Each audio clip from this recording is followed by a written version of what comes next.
प्रिय विद्यार्थियों, गोपाल विद्यालय इंटर कॉलेज कोरांव प्रयागराज की कक्षा 11 विषय नागरिक शास्त्र के इस सेशन में आपका स्वागत है। विद्यार्थियों, इसके पूर्व की वीडियो में आप लोगों ने भारतीय संविधान में वर्णित 6 मौलिक अधिकारों में से 2 मौलिक अधिकार, समता का अधिकार तथा स्वतंत्रता का अधिकार को आप लोगों ने पढ़ा था। आज की वीडियो में मैं आप लोगों को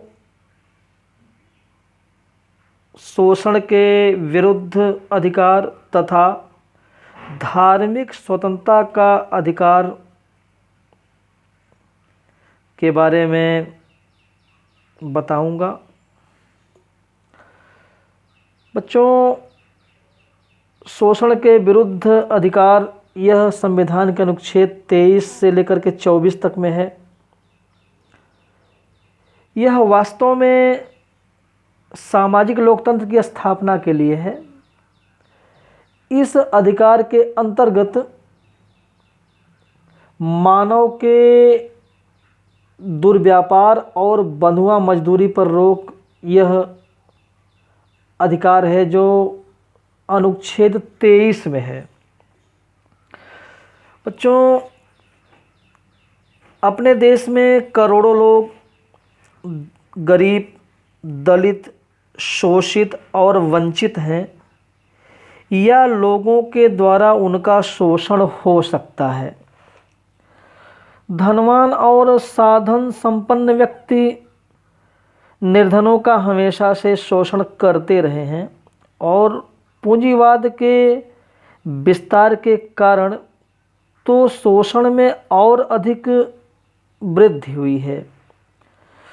इसमें संदेह नहीं कि अधिकांश उद्योगपति श्रमिकों से अधिक काम लेकर उन्हें कम से कम मजदूरी देना चाहते हैं, अर्थात उन श्रमिकों का अधिकतम शोषण करना चाहते हैं। ऐसे शोषण को हम अपने देश में बेगार या बंधुआ मजदूरी के रूप में जानते हैं। इसी प्रकार के एक शोषण में लोगों को दास के रूप में खरीदा और बेचा जाता था। इन दोनों प्रकार के शोषणों पर संविधान प्रतिबंध लगाता है। जमींदारों, सूदखोरों और अन्य धनी लोग बंधुआ मजदूरी को प्रश्रय देते थे। देश में अभी भी खास तौर से भट्ठे के काम में बंधुआ मजदूरी कराई जाती है। इस मौलिक अधिकार के द्वारा बंधुआ मजदूरी को अपराध घोषित कर दिया गया है और कानून द्वारा दंडनीय है। इस प्रकार से बच्चों, यह जो मानव के दुर्व्यापार और बंधुआ मजदूरी पर रोक वाला शोषण के विरुद्ध अधिकार है, यह कोई भी व्यक्ति किसी भी व्यक्ति का किसी भी रूप में शोषण करने के अधिकार को रोकता है। शोषण नहीं कर सकता है। वह न किसी स्त्री, पुरुष या बच्चे का क्रय या विक्रय कर सकता है।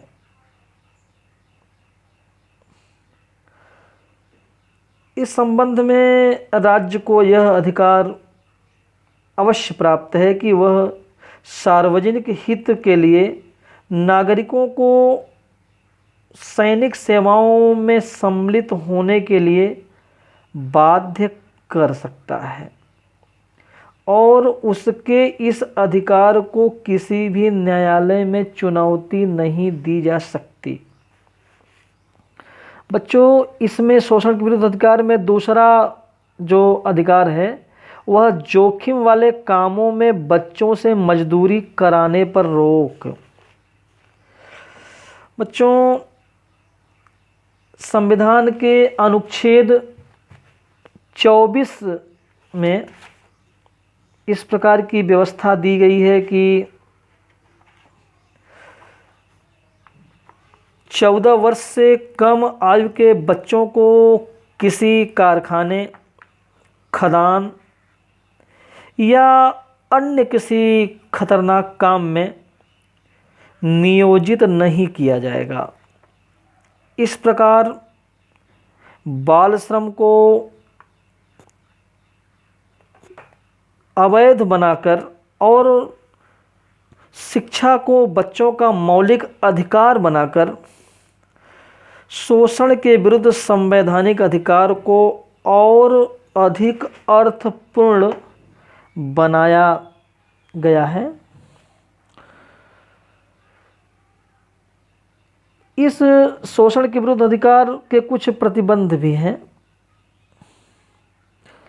जैसे यदि राज्य सार्वजनिक हित के कार्य के लिए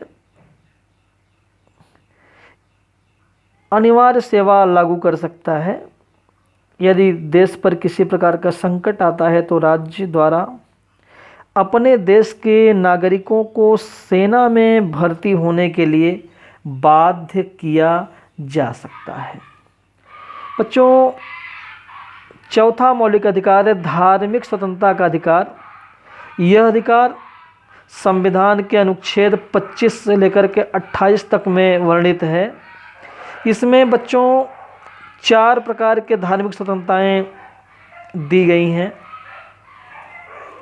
इसमें जो पहली है वह आस्था तथा प्रार्थना की आज़ादी। बच्चों,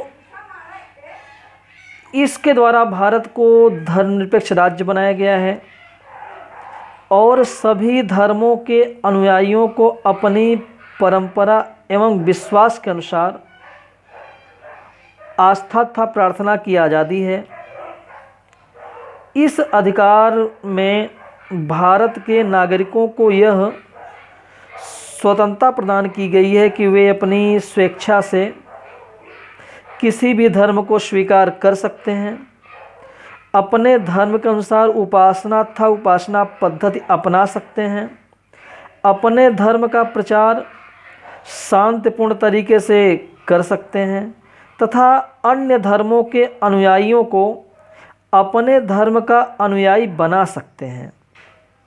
इन कार्यों में सरकार और कोई भी नागरिक बाधा पैदा नहीं कर सकता है, लेकिन यदि कोई व्यक्ति इन अधिकारों का उपयोग सीमाओं के बाहर करता है, धार्मिक विवादों को जन्म देता है या किसी दूसरे व्यक्ति के धार्मिक कार्यों में हस्तक्षेप करता है, तो राज्य इस अधिकार पर प्रतिबंध लगा सकता है। कोई भी व्यक्ति या संस्था अपने धार्मिक विचारों को दूसरों पर बलपूर्वक थोप नहीं सकती। दूसरा, धार्मिक मामलों के प्रबंधन। नागरिक अपने धर्म के प्रचार प्रसार के लिए स्कूल तथा धार्मिक संस्थाएं स्थापित कर सकते हैं और सम्मेलन तथा सभाओं का आयोजन कर सकते हैं। धार्मिक संस्थाएं अपनी गतिविधियों के संचालन के लिए चल तथा अचल संपत्ति के अर्जन तथा स्वामित्व का अधिकार रखती हैं। उन्हें उक्त संपत्ति का विधि के अनुसार संचालन करने का अधिकार है। किसी विशिष्ट धर्म की अभिवृद्धि के लिए कर अदायगी की स्वतंत्रता।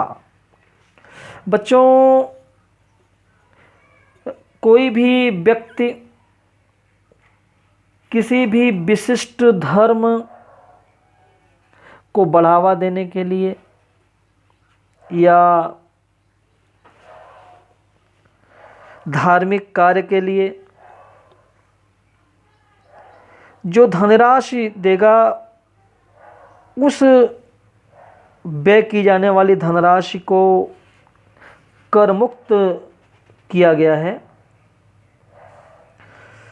साथ ही राज्य किसी भी धार्मिक संपत्ति का अधिग्रहण भी नहीं कर सकेगा।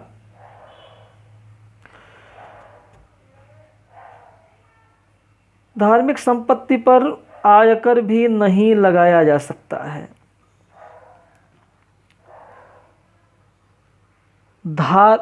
राजकीय संस्थाओं में धार्मिक शिक्षा निषिद्ध। बच्चों, जो सरकार द्वारा संचालित संस्थाएं हैं, राज्य द्वारा संचालित संस्थाएं हैं, शैक्षणिक संस्थाएं हैं, उनमें न तो किसी धर्म का प्रचार किया जाएगा, न ही कोई धार्मिक शिक्षा दी जाएगी, और न ही उसमें प्रवेश के लिए किसी धर्म को वरीयता दी जाएगी। इन प्रावधानों से धर्मनिरपेक्षता को जीवन और बल मिलता है। इस प्रकार से बच्चों, जो ये शोषण के विरुद्ध अधिकार है, ये वास्तव में अगर कहा जाए तो यह एक प्रकार से सामाजिक लोकतंत्र को स्थापित करने का एक बहुत ही महत्वपूर्ण कदम है। बच्चों, अगली वीडियो में मैं आप लोगों को शेष बचे 2 मौलिक अधिकार अर्थात सांस्कृतिक और शैक्षिक अधिकार तथा संवैधानिक उपचारों का अधिकार के बारे में विस्तार पूर्वक बताऊंगा। धन्यवाद।